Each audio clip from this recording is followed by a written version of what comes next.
पाकिस्तानी शहरी आज़ाद नहीं है यहाँ पर। आप कश्मीर को हक दिलाएंगे जो अपने लोगों के साथ इतना जुल्म कर रहे हैं, जो अपने लोगों के साथ इतना जबर कर रहे हैं, इतनी फसायत कर रहे हैं, और जब कोई बात करता है तो कहते हैं हम उठा लेंगे, हम तुम लोगों का जीना हराम कर देंगे। कब तक करेंगे?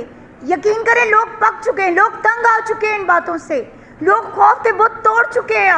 अब लोग कहते हैं कि आए और आके मार दें एक ही दफ़ा, टैंक के नीचे लिटा दें सबको एक दफ़ा ख़त्म कर दें, ताकि आपको सुकून आ जाए, ताकि आप मुतमईन हो जाएं। इमरान खान आज वहाँ जेल में भी बैठ के आपके आसाब पे सवार है, मान लें इस बात को। तो इसलिए इस मुल्क के लिए जो है ना, जिस तरह से तहरीक पाकिस्तान में लोगों ने कुर्बानियाँ दी थी, तो यकीन करें आज जो पाकिस्तान तहरीक इंसाफ ने कुर्बानियाँ दी हैं वो उससे बढ़कर हैं। और ये मैं बड़े यकीन से कह सकती हूँ, बड़े बावसूख तरीके से कह सकती हूँ, पाकिस्तान तहरीक इंसाफ के लोगों ने जितनी कुर्बानियाँ दी हैं, जितनी ख़वातीन ने कुर्बानियाँ दी हैं, जितने हमारे मासूम बच्चों ने कुर्बानियाँ दी हैं, उतनी कुर्बानियाँ तो तहरीक पाकिस्तान में भी नहीं ली गई थी। आज हमारा अपना मुल्क कश्मीर बना हुआ है। आज हमारे अपने मुल्क में हम कश्मीर की आज़ादी की बात करते हैं, लेकिन अनफॉर्चुनेटली पाकिस्तान आज़ाद नहीं है। और जब आप किसी नज़रिए के साथ होते हो, आपको कोई हिला नहीं सकता, ये बात याद रखें। मेरे बच्चे, मेरी पूरी फैमिली कुर्बान है इमरान खान और पाकिस्तान पर। मेरे बच्चों को उस वक्त भी जब मुझे उठाया गया था तो ये कहा गया था, जो आज मैं पब्लिकली कहना चाहती हूँ, उस वक्त भी हमें ये कहा गया कि तुम्हारे बच्चों को मार दिया जाएगा, तुम्हारे हस्बैंड को उठा लिया जाएगा, तुम्हारे हस्बैंड को मार दिया जाएगा, तुम्हारी फैमिली के साथ ये कर दिया जाएगा। तो तब भी मैंने ये कहा था, और हल्फन बता रही हूँ कि तब भी ये कहा था कि जो करना है कर लो, लेकिन इमरान खान को नहीं छोड़ेंगे, पाकिस्तान के ख़िलाफ़ कोई बात नहीं करेंगे, पाकिस्तान को नहीं छोड़ेंगे। क्यों? क्योंकि मुल्क हमारा है। हम अगर वहाँ इतनी दूर से इतनी लग्जरियस लाइफ छोड़ के पाकिस्तान आए थे तो इस मुल्क के लिए आए थे, इसलिए आए थे ताकि इस अवाम के लिए कुछ कर सकें, अपने मुल्क में रह सकें आज़ादी से। क्योंकि वहाँ पे महसूस होता था कि हम आज़ाद नहीं हैं, हम सेकंड सिटीज़न हैं। अपने मुल्क में हमेशा ये सोच के आए थे कि हम इस मुल्क का असासा हैं, हम वो लोग हैं जो इस मुल्क की आवाज़ हैं। मैं उस पर पहले जवाब देना चाहूँगी। यकीन करें भाई, जंगल का कानून है, बनाना रिपब्लिक से भी आगे है, ठीक है। मैं वही बता रही हूँ, बनाना रिपब्लिक से भी जो है ना, शायद हम आगे चले गए। अनफॉर्चुनेटली इस मुल्क में इस वक्त अगर आप कहें ना, तो ना कोई इदारा जो है किसी कानून के अंडर है, ठीक है। तो आपकी आम पब्लिक जो है वो तो बिल्कुल बेचारी बेबस है ना इस वक्त। लेकिन उसके साथ साथ जो एक बहुत अहम बात है जो मैंने शुरू में कही, देखें आप जो मैंडेट है ना वो अवाम का है। अगर जो सबसे बड़ी ताकत है ना वो अल्लाह पाक के बाद अगर कोई है तो वो अवाम होती है। अवाम जब निकलती है, जब अवाम फ़ैसला कर लेती है तो उसका फ़ैसला कोई जो है वो रद्द नहीं कर सकता। आपने हर राह इख्तियार की, आपने हर हरबा इस्तेमाल किया, हर ओछा हथकंडा आपने इस्तेमाल किया पब्लिक को रोकने के लिए। क्या हुआ? 8 फरवरी को अवाम निकली ना, अवाम ने अपना फ़ैसला सुना दिया है। अब अगर इनमें शर्म और गैरत बाकी है तो ये लोग अवाम का मैंडेट जो है उनको वापस करेंगे। दूसरा टिका भाई, जो आपने क्वेश्चन किया मेरी ज़ात से रिलेटेड, टिका भाई आप मुझे पिछले 14 साल से जानते हैं, ठीक है। हमने बड़ा इकट्ठे काम किया है, सब ने यहाँ पे मोस्टली लोग हैं जो जानते हैं।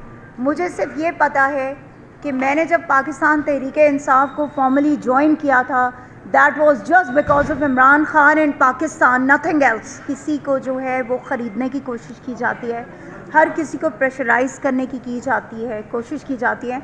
उस दिन लास्ट टाइम भी जब हमारी प्रेस कॉन्फ्रेंस थी तो मैंने यही बात कही थी कि एक ऐसा शख्स कि जिसके बारे में इन लोगों ने कहा कि वो इंसेन है, ठीक है, ये पब्लिकली बात कही गई है ना, इट्स ऑन द रिकॉर्ड, ये कोई हम तो नहीं कह रहे, ये इन लोगों ने कहा कि वो इंसेन है। एक ऐसे शख्स को आपने 2 साल तक इतने इम्पोर्टेंट और इतने सेंसिटिव डिस्ट्रिक्ट पे आपने उनको कमिश्नर लगा के रखा, ठीक है। उसके बाद क्या होता है, जिस दिन वो शख्स बयान, उससे एक दिन पहले वो शख्स जो है वो वाटर को लेकर, ठीक है, पानी को लेकर वो हनीफ अब्बासी साहब के साथ बैठकर वो जो है मीटिंग कर रहे हैं। लेकिन दूसरे ही दिन जब उनके ज़मीर ने उनको झंझोड़ा, उन्होंने बात की, उन्होंने बताया कि अवाम के मैंडेट को कैसे चुराया गया है, तो क्या हुआ, फ़ौरन से पहले वीगो डाला आ जाता है, उनको उठा लिया जाता है, वो गायब हो जाते हैं। उसके बाद उनका बयान कल रात को आता है जिसमें ये कहा जाता है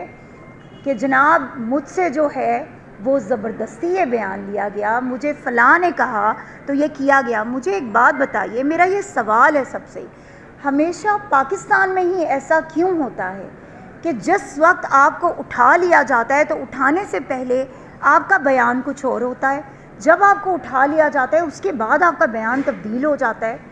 तो मतलब ये है ना कि जो बात मैं कह रही हूँ फिर वो तो एग्जिस्ट करती है ना कि आपको प्रेशराइज किया जाता है। अनफॉर्चुनेटली आपसे ज़बरदस्ती बयानात दिलवाए जाते, बिल्कुल उसी तरीके से जैसे इमरान खान के लोगों को उठाकर डालों में ले जाया जाता था, उनको अगवा कर लिया जाता था, और अगवा बराए बयान बहुत ट्रेंड चला है ये, तो बिल्कुल एग्जैक्टली वही चीज़ हुई है जी। कमिश्नर साहब ने तो अपना बयान दे दिया था। आपने कहा कि हमने इलेक्शन कमीशन पे अदम एतमाद का पहले ही कर दिया हुआ है, फिर आपको कहाँ पे इंसाफ की उम्मीद है? नंबर एक। नंबर दो, आप वकील हैं, आप थोड़ा सा हमें बताना पसंद करेंगे कि इस वक्त पाकिस्तान में आप लोगों के लिए ख़ास तौर पर कोई कानून, कोई आइन एग्जिस्ट करता है? देखिए, हमने जाना दोबारा इन्हीं अदारों के पास है। हम तो जो कानूनी हमारे जो हमें फ़ोरम मौजूद है हमारे लिए, हमने वो एग्जॉस्ट करने, लेकिन हम आवाम को भी ये कहना चाहते हैं, आवाम के पास भी जाना चाहते हैं कि आवाम भी अपने हक़ के लिए निकले।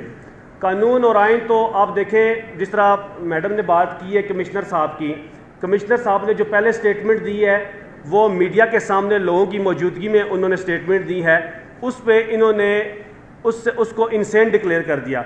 लेकिन अब जो उनकी के रिटर्न फॉर्म में कोई बयान आया हुआ है और पुलिस कस्टडी के दौरान बयान आया हुआ है, आप सबको पता है कि पुलिस कस्टडी के दौरान जो बयान लिया जाता है उसकी कोई लीगल वैल्यू ही नहीं है, जबकि उनका पहला जो बयान है वो ओपन मीडिया के सामने मौजूद है।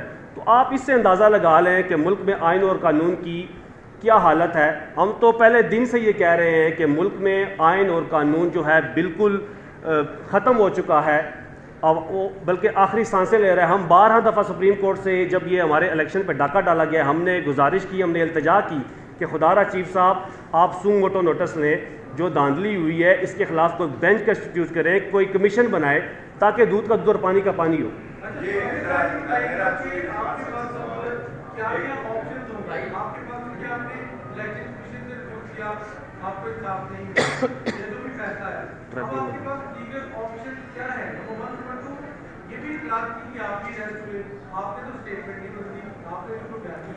अच्छा